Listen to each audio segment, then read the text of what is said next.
हिंदू धर्म के धार्मिक स्थान में इनको क्या जरूरत पड़ी है। तो हमारा ये कहना है कि ये उचित नहीं है कि धर्मनिरपेक्षता की शपथ लिए नेता और अधिकारी धार्मिक परिसर की व्यवस्था जाकर के करें। आप हमको बताइए, हम धर्माचार्य किस लिए बैठे हुए हैं? हम वो भी कर देंगे। कॉरिडोर अंग्रेजी का शब्द है, हमारे मंदिरों के साथ आप कॉरिडोर शब्द क्यों जोड़ रहे हो? आप हमारे जो संस्कृति है उस संस्कृति में हस्तक्षेप कर रहे हैं। सुप्रीम कोर्ट ने भी किसी समय ये कहा है कि धर्मनिरपेक्ष सरकारों का धार्मिक परिसरों में क्या काम है। तो ये धर्म का क्षेत्र है, एक धार्मिक परिसर है, वहां सरकार का क्या काम है ये बताइए हमको। और केवल हिंदू धर्म में हस्तक्षेप क्यों सरकार करती है? बाकी किस धर्म स्थान को सरकार ने अधिकृत किया है? कह रहे हैं कि भीड़ होती है, हमको श्रद्धालुओं के लिए, दर्शनार्थियों के लिए व्यवस्था बनाना है। बाकी जगह भीड़ नहीं होती है। दूसरे धर्मों के लोगों जो धर्म स्थान है वहां पर भी तो भीड़ होती है। एक जगह पर भी अभी ये वहां घुसे नहीं। हमारे हिंदू धर्म के धार्मिक स्थान में इनको क्या जरूरत पड़ी है? तो हमारा ये कहना है कि ये उचित नहीं है कि धर्मनिरपेक्षता की शपथ लिए नेता और अधिकारी धार्मिक परिसर की व्यवस्था जाकर के करें। आप अपने स्टेशन की व्यवस्था करिए, आप बस स्टैंड की व्यवस्था करिए, आप अपनी सड़कों की व्यवस्था करिए। जो धार्मिक परिसर है उसमें धार्मिक लोगों को व्यवस्था करने दीजिए। अगर आपको लगता है कि कुछ कमी है, आप हमको बताइए। हम धर्माचार्य किस लिए बैठे हुए हैं? हम वो भी कर देंगे। कॉरिडोर अंग्रेजी का शब्द है, हमारे मंदिरों के साथ आप कॉरिडोर शब्द क्यों जोड़ रहे हो? आप हमारे जो संस्कृति है उस संस्कृति में हस्तक्षेप कर रहे हैं। कॉरिडोर शब्द हमारा नहीं है, अंग्रेजी का शब्द है। आप हमारे हर मंदिर के साथ कॉरिडोर कॉरिडोर कॉरिडोर जोड़ते चले जा रहे हैं। ये हम क्यों स्वीकार करें? ऐसी हमारी क्या मजबूरी है? तो इसीलिए हमने कहा कि ये हमारे धर्म में बेजा हस्तक्षेप सरकारों के द्वारा किया जा रहा है, जिसको हम नकार रहे हैं।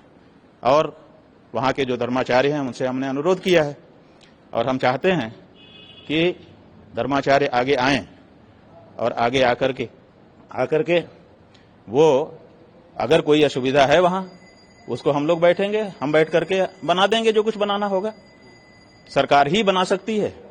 और दूसरी बात यह है कि जिन जिन स्थानों में सरकार ने अधिग्रहण आदि करके, ट्रस्ट आदि बना करके प्रवेश किया है, वहां की व्यवस्था कितनी अच्छी चल रही है। पहले इसका हमको ऑडिट करवाएं। ऑडिट के लिए हमको सौंपें, हम 1 साल वहां पे बैठेंगे। 1 साल में हम दिखाएंगे कि क्या व्यवस्था आप कर रहे हो वहां पर। जिन जिन स्थानों को आपने लिया है वहां पर आपने धार्मिक आस्था को चोट पहुंचाई है, वहां व्यवसायीकरण आपने बढ़ाया है, वहां पर जो है सनातन धर्म के विरुद्ध आचरण होने लग गए हैं और मर्यादाएं सब समाप्त हो गई हैं। तो ऐसी स्थिति में हम इस बात को किसी हालत में स्वीकार नहीं कर पा रहे हैं कि हमारे बांकी बिहारी जी के मंदिर में सरकार ट्रस्ट बनाए और उसमें सरकार के लोग आकर के बैठें और वो वहां पर व्यवस्था बनाना शुरू करें। हमारी जो परंपरा है, हरिदास गोस्वामी जी महाराज जो सिद्ध संत थे, भगवान उनके सामने प्रकट हुए थे निधिवन में, उनके द्वारा गाई गए संगीत की राग के प्रभाव से तानसेन, जिसका बड़ा नाम लिया जाता है, वो उनका शिष्य था। और जब बादशाह ने बुलाया हरिदास जी को तो उन्होंने कहा मेरा बादशाह यही है, मैं उसके सामने गाता हूं, किसी बादशाह के सामने नहीं गाता हूं। तो जिस हरिदास स्वामी जी ने गाना गाने के लिए भी बादशाह के दरबार में जाना स्वीकार नहीं किया, आज वही सरकार हरिदास जी के स्थापित परिसर में घुसने का प्रयास कर रही है। यह हरिदास जी का भी अपमान है और हमारे स्वाभिमान पर ठेस है। हरिदास जी के स्वाभिमान पर और हम भगवत भक्तों के स्वाभिमान पर ठेस है, इसलिए हम इसको अस्वीकार करते हैं। अरे भाई, गोरक्ष पीठ की बात नहीं है। हमने तो उदाहरण में कहा कि अगर इतना ही आपको शौक है कि सरकार ही अच्छी व्यवस्था कर सकती है तो सबसे पहले आप आदर्श प्रस्तुत करिए। गोरक्षनाथ मंदिर को ट्रस्ट बनवाइए और उसमें 7 साल के लिए केवल रहिए, उसके बाद हट जाइए, फिर सरकारी अधिकारी व्यवस्था करते रहेंगे। ये पहल तो करके दिखाइए, उसके बाद हमारे बारे में बात करिए। ये हमने कहा, आदित्यनाथ जी को कहा, ताकि उनको इस बात का एहसास हो कि हमारे ऊपर क्या बीत रही है। हमारे धर्म स्थान में जब धर्मनिरपेक्षता की शपथ लेकर के व्यक्ति आएगा तो वो हमारी धार्मिक मर्यादाओं को नहीं बचा पाएगा, नहीं बनाए रख पाएगा।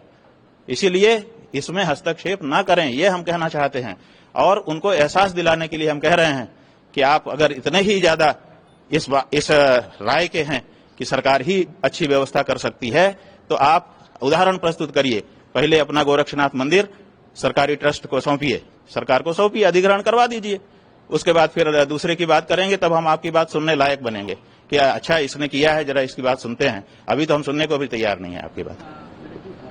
अयोध्या में 5 तारीख को राम दरबार की प्राण प्रतिष्ठा का कार्यक्रम, कि क्या प्राण प्रतिष्ठा तो हो चुकी है ना, अब क्या है? दोबारा प्रतिष्ठा कहीं होती है?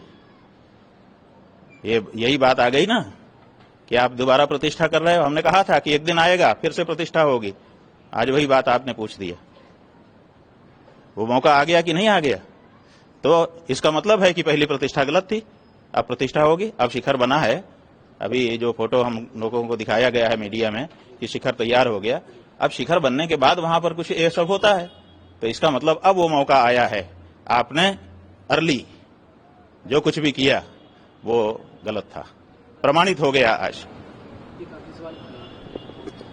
फिर से वहां पर जो शिखर प्रतिष्ठा आदि कार्यक्रम होंगे वो इस बात को प्रमाणित करेंगे कि पहले की प्रतिष्ठा धर्मशास्त्र विरुद्ध थी, परंपरा विरुद्ध थी और हिंदू धर्म के विरुद्ध थी। प्रमाण हो रहा है। बकरीद पर कुर्बानी को लेकर, बकरीद पर कुर्बानी, सवाल यह है कि हमने जहां तक इतिहास पढ़ा, हमने ये पढ़ा कि जो अब्राहम थे उनको उनके ईश्वर ने कहा कि तुम्हारी सबसे प्रिय वस्तु हमको दे दो। तो सबसे प्रिय उनका अपना बेटा था। उन्होंने कहा सबसे प्रिय तो हमारा बेटा है, बोले उसको हमको दो। तो वो छुरी लेकर के अपने बेटे को लेकर के गए प्रभु के स्थान पर और मन को कड़ा किया कि प्रभु से बढ़कर मेरे लिए कुछ नहीं है, मेरी परीक्षा का ये समय है। तो उन्होंने आंख बंद की और छुरी चलाना चाहा।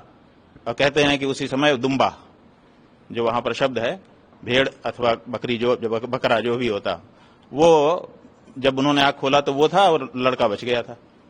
तो सवाल यह है कि आपकी छुरी अपने सबसे प्रिय पर चले, ये तो उदाहरण है।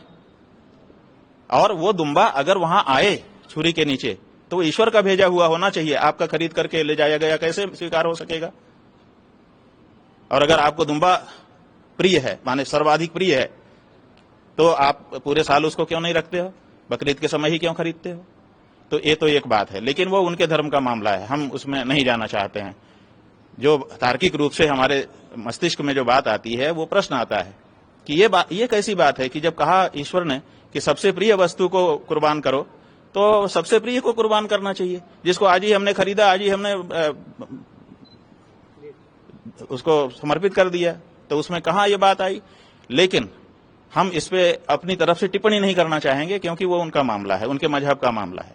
लेकिन हमारा ये कहना है कि तुम्हारा ऐसा कैसा मजहब है कि हमारे दूसरे मजहब वाले के हृदय को पीड़ा पहुंचा करके अपने मजहब में तुम रह सकोगे? गाय हमारी माता है और बहुत बड़ी आस्था हमारी उसके साथ जुड़ी हुई है। तो आप हमारे ही देश में रह रहे हो। हमारे देश मतलब आपका भी देश है, हमारा ही है, ऐसा हम नहीं कह रहे हैं, लेकिन हमारा भी है, आपका भी है, तो हम भी हमारा कहेंगे, आप भी आप हमारा कहेंगे।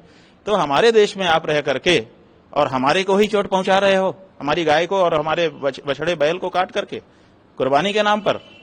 तब कभी ईश्वर नहीं खुश होता है ऐसे काम से कि किसी को चोट पहुंचा करके, किसी को दुख पहुंचा करके आप ये करो।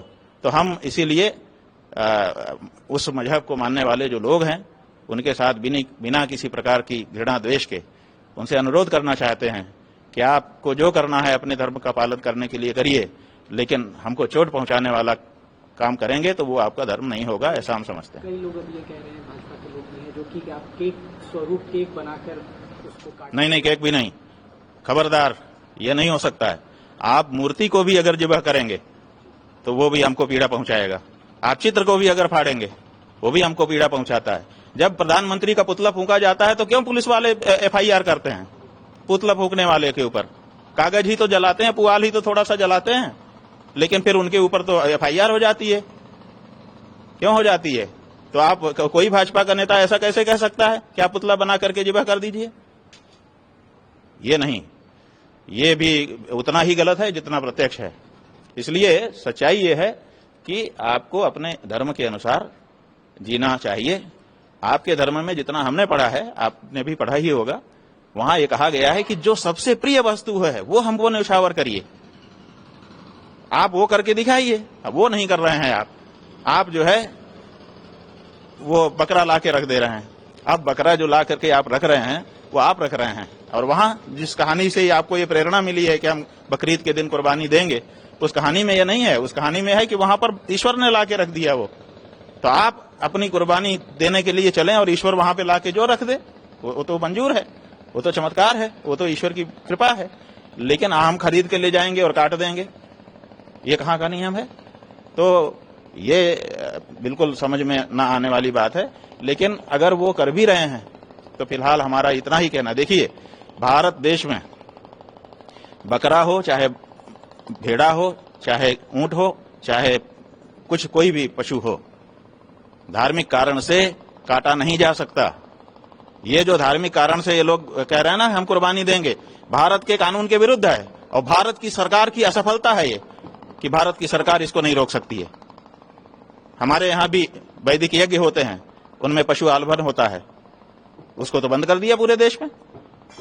कोई पंडित नहीं कर सकता आज की तिथि में कि धार्मिक कारण से आप बलिदान नहीं कर सकते। तो फिर ये क्यों हो रहा है? तो भारत सरकार इस मामले में असफल है कि वो कानून बना के रखी हुई है लेकिन उसका पालन नहीं करवा पा रही है।